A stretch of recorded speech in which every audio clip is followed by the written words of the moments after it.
अब ये स्पष्ट है कि राष्ट्रपति व्लादिमीर जेलेंस्की ने रक्षा मंत्री फ्योदोरोव को हटाने के बाद यूक्रेन के सशस्त्र बलों के आर्मी कॉर्प्स के कमांडरों से अलग-अलग बैठकें क्यों की। ये सिर्फ मोर्चे की स्थिति पर रिपोर्ट नहीं थी, ये यूक्रेन के सशस्त्र बलों के नए कमांडर इन चीफ की परख थी, एक तरह से उनका निरीक्षण था। क्योंकि जैसा कि फाइनेंशियल टाइम्स ने यूक्रेनी प्रशासन के एक उच्च पदस्थ अधिकारी के हवाले से बताया है, अगली बर्खास्तगी की कतार में खुद यूक्रेन के सशस्त्र बलों के कमांडर इन चीफ ओलेक्जेंडर सिरस्की है। फाइनेंशियल टाइम्स के अनुसार राष्ट्रपति ज़ेलेंस्की अपने कार्यकाल के सबसे बड़े सैन्य नेतृत्व संकट में उनकी बर्खास्तगी पर विचार कर रहे हैं और यही बात काबिले गौर है। एक हफ्ते पहले ज़ेलेंस्की ने सिरस्की को चुना था, फेदोरोव को बलि चढ़ा दिया था और आज वो सिरस्की का विकल्प ढूंढ रहे हैं। एक हफ्ते में क्या बदल गया? हो सकता है सड़क के दबाव का असर पड़ा हो सकता है प्रदर्शनों का असर पड़ा हो। इस एपिसोड में दिखाया गया कि फेदोरोव के समर्थन में प्रदर्शन सेना प्रमुख के खिलाफ अभियान बन गए, जिससे राष्ट्रपति को रुख बदलना पड़ा और अलेक्जेंडर सिरस्की की जगह किसे देखा जा रहा है और ऐसा क्यों हो सकता है। ये सैन्य शीर्ष नेतृत्व की बड़ी सफाई हो सकती है।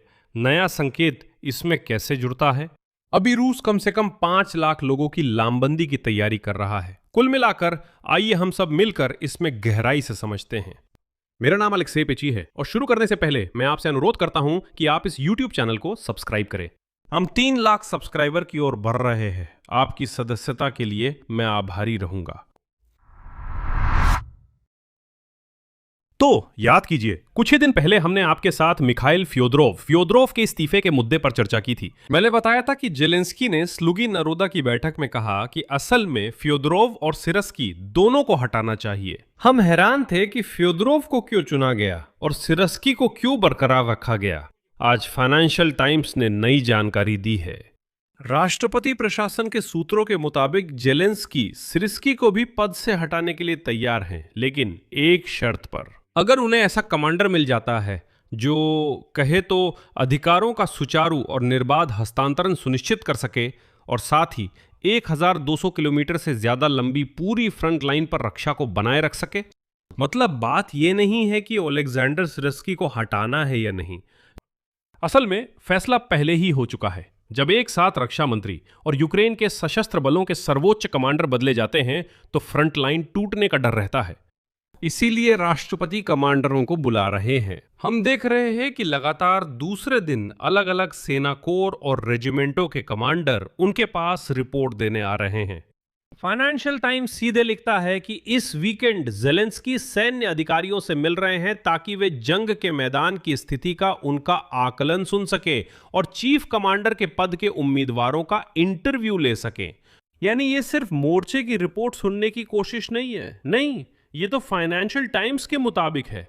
इंटरव्यू वही चयन प्रक्रिया है जिसके बारे में हमने आपसे बात की थी। यूक्रेनी सूत्रों के अनुसार उम्मीदवारों के साथ इंटरव्यू वीकेंड पर होने की उम्मीद है, यानी 18 और 19 जुलाई को।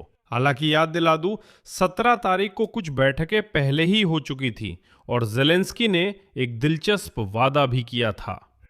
ज़ेलेंस्की ने पुष्टि की कि उन्होंने सबसे तनावपूर्ण मोर्चों पर स्थिति के बारे में सैन्य कमांडरों की रिपोर्ट सुनी है और सर्वोच्च कमांडर की बैठक आयोजित करने की घोषणा की है।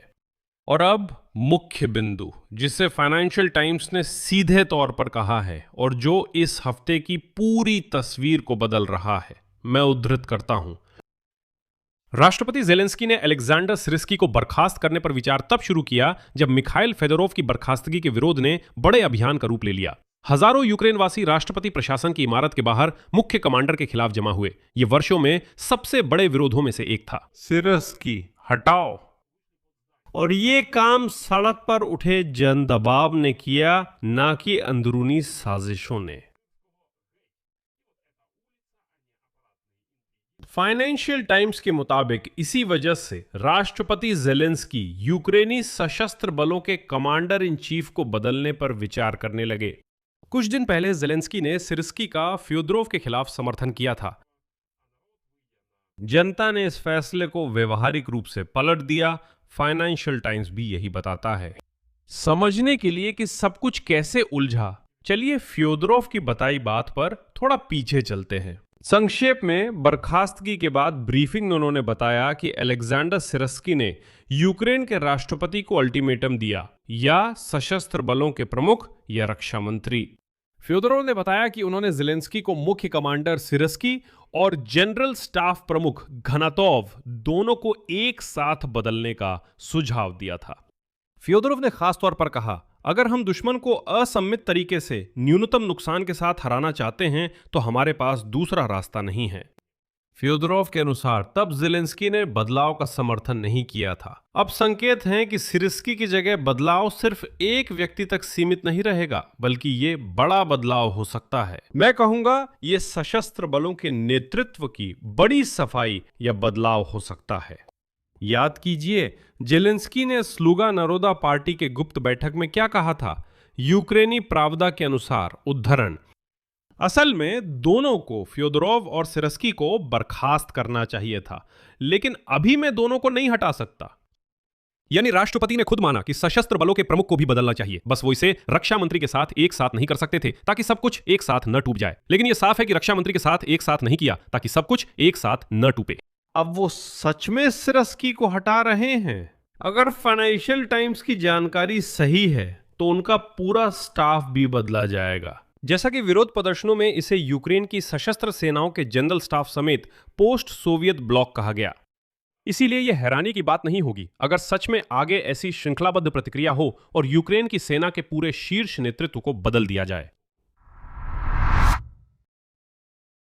आखिर इस संघर्ष की जड़ क्या है? यूक्रेन के रक्षा मंत्रालय के तहत सार्वजनिक भ्रष्टाचार विरोधी परिषद के प्रमुख और वेटरन यूरी गुडिमेंको ने इसे बहुत अच्छी तरह समझाया है।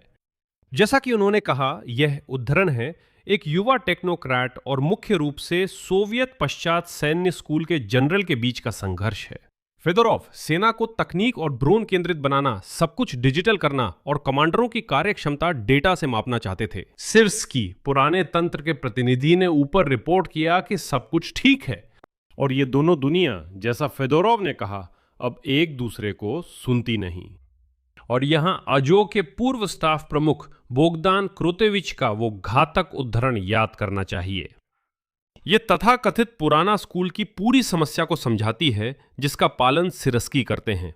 आगे उनकी उद्धरण है, रूसी सेना ने 2024 की शुरुआत में सेना में झूठ बोलना बंद कर दिया और हमने झूठ बोलना शुरू किया। यही वो झूठ बोलने की संस्कृति है जो ऊपर तक जाती है, जिसका प्रतिनिधित्व पोस्ट सोवियत जनरलों की सोच करती है, और इसके खिलाफ युवा अधिकारी वर्ग ने विद्रोह किया है। खैर, केली का मामला और दर्जनों गैर युद्ध मौतें भी उसी जड़ से निकली हैं, जैसा आप खुद सैन्यकर्मी कह रहे हैं। अब देखते हैं अलेक्जेंडर सिरस्की की जगह कौन आ सकता है। इसमें सावधानी जरूरी है क्योंकि फिलहाल सूचनाएं बहुत है। Поле кишит сейчас просто вброс. अभी उदाहरण के लिए अलेक्जेंडर सिरस्की के समर्थक और उसी तरह फ्योदोरोव के विरोधी पहले से ही बड़ी बड़ी सूचनाओं की कहानियां बना रहे हैं कि कैसे फ्योदोरोव ने सैकड़ों हजार डॉलर खर्च करके विश्व मीडिया को खरीद लिया है, जिन्होंने ठीक विरोध प्रदर्शनों के समय उसके बारे में पोस्ट लिखना शुरू कर दिया, पूरी पूरी लेख लिखने लगे, जैसे कि अरे ऐसा तो मुमकिन ही नहीं है। कुछ लोग हैरान रह गए कि जैसे ही विरोध प्रदर्शन हुआ, 1.5 घंटे बाद ही द इकोनॉमिस्ट में फ्योदोरोव और प्रदर्शनों पर लेख आ गया। लोग हैरान थे कि सामग्री 1.5 घंटे में कैसे तैयार हुई। यही रिपोर्टर्स का काम है, तुरंत प्रतिक्रिया देना और स्थिति कवर करना। साथ ही मैं आपको एक छोटा राज बताता हूं, हर संपादकीय टीम के पास कुछ तैयार जानकारी होती है। वास्तव में ऐसी तैयारियां होती हैं ताकि तुरंत ताजा जानकारी दी जा सके और उस पर तैयार सामग्री जोड़ दी जाए। लीजिए, ये रही आपकी खबर तैयार। यहां तैयारी का अर्थ है ऐसी जानकारी जो किसी घटना से नहीं जुड़ी, जैसे फ्योदोरोव का परिचय, रक्षा मंत्रालय का विवरण और उसकी सुधार योजनाएं। ये सब बहुत पहले से ही तैयार रखा गया है। ये कोई राज नहीं, हर संपादकीय टीम ऐसे ही काम करती है। तो बस फिर यहां लोगों ने लिखना शुरू कर दिया कि देखो, अंतरराष्ट्रीय मीडिया फ्योदोरोव के बारे में लिखने लगी है, फ्योदोरोव का समर्थन कर रही है। इसका मतलब है कि वे लोग विरोध प्रदर्शनों के लिए पैसे दे रहे हैं। ये पैसे प्रायोजित लेखों आदि के लिए मिलते हैं। ये एक पहलू है जिसे खारिज नहीं किया जा सकता, लेकिन सूचना की लहर जारी है। देखिए, वही फाइनेंशियल टाइम्स ने सिरस्की की जगह के लिए आधिकारिक उम्मीदवारों के नाम नहीं बताए। वहां बस इतना लिखा है कि इंटरव्यू चल रहे हैं। यूक्रेनी सूचना जगत पे पहले से ही नए पीढ़ी के सफल कोर कमांडरों में से कुछ नामों पर चर्चा हो रही है, उन्हीं लोगों की जिनकी असममित सोच को मिखाइल फेदोरोव ने आगे बढ़ाया था। पर विश्वसनीय स्रोतों में नामों की ठोस जानकारी नहीं है, इसलिए मैं आगे की बातें नहीं करूंगा। मैं अलग से चेतावनी देना चाहता हूं, रूसी समाचार चैनल पहले ही जानकारी फैला रहे हैं, अलग अलग दावे उछाल रहे हैं। वे कह रहे हैं जेलेंस्की शायद खुफिया प्रमुख बुदानोव को मुख्य सेनापति बना सकते हैं। तो बात यह है कि ये सब टास के सूत्रों के हवाले से फैलाया जा रहा है। ये क्रेमलिन की फैलाई अफवाह है, कोई पुष्टि नहीं है।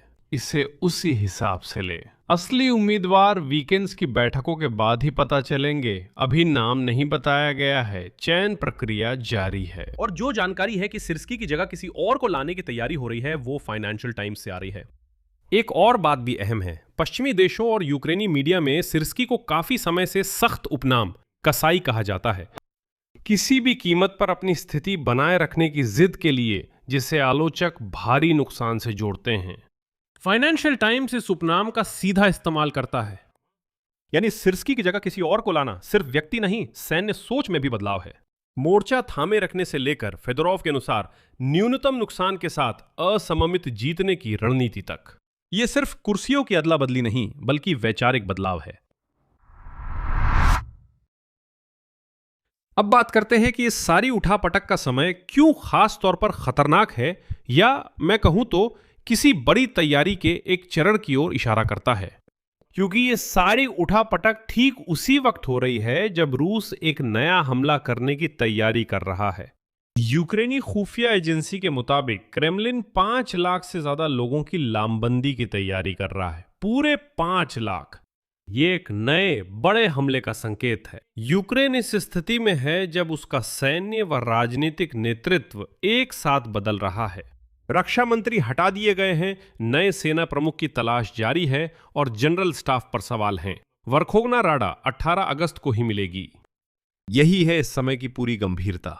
एक तरफ रूस इस पतझड़ में 5 लाख की लामबंद फौज तैयार कर रहा है, दूसरी तरफ यूक्रेन इसी दौरान, युद्ध के दौरान, सैन्य कमान में सबसे बड़ा फेरबदल कर रहा है। यहीं पर वही सवाल उठता है जिसके लिए फाइनेंशियल टाइम्स भी अधिकारों के सुचारू हस्तांतरण की बात लिख रहा है। यानी इतने बड़े मोर्चे के मुख्य कमांडर को कैसे बदला जाए ताकि दुश्मन इस संक्रमण काल का फायदा ना उठा सके। ये तो जैसा कहते हैं दौड़ते दौड़ते ओपन हार्ट सर्जरी करने जैसा है, यानी ये बहुत ही मुश्किल है। और मैं समझता हूं कि अभी शायद कोई बदलाव जरूरी हो गया है। इसे करना जरूरी है, लेकिन इसे इतनी सटीकता से करना होगा कि भगवान न करे कोई नुकसान ना हो। इसके साथ ही ईमानदारी से न घबराते हुए एक और पक्ष भी है। वही कमांडर जिनकी जेलेंस्की ने बात सुनी, उन्होंने उन्हें बताया कि खुद राष्ट्रपति के अनुसार रूसी सेना के पतन और यूक्रेनी टुकड़ियों की सामान्य लॉजिस्टिक सप्लाई के बारे में।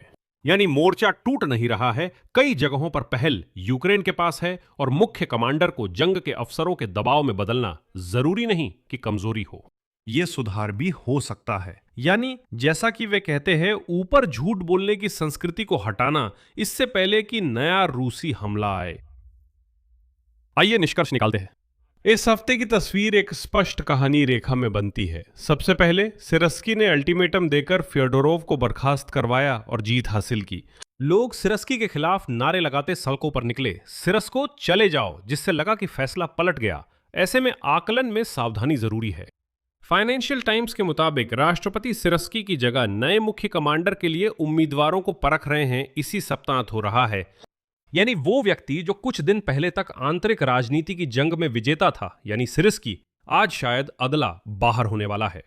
और ये खुद जेलेंस्की के स्वीकार करने के अनुसार दोनों को ही हटाना चाहिए था।